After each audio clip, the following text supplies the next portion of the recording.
गेल्या काही वर्षापासून मुंबई ठाण्यात कोळी समाजाच्या मासे विक्रीच्या व्यवसायात परप्रांतीयांनी शिरकाव केल्याचा प्रकार घडत असतानाच ठाण्यात परप्रांतीय मासे विक्रेत्यांकडून किळसवाना प्रकार घडल्याचं उघडकीस आलं आहे। एका परप्रांतीय मासे विक्रेत्याने मासे विक्री करत असतानाच त्याच्या पॅन्टमध्ये लघुशंका केली। हे प्रकरण ठाकरे गटाचे महेश कदम यांनी उजेडात आणल्यानंतर ठाण्यामध्ये खळबळ उडाली असून समाज माध्यमांवरती संताप व्यक्त केला जातोय।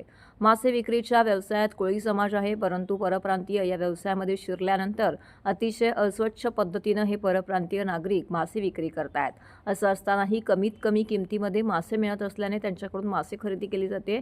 त्यामुळे मराठी माणसाच्या व्यवसायावरही हळूहळू परप्रांतीयांचा कब्जा वाढू लागला आहे। असाच धक्कादायक प्रकार समोर आलेला आहे।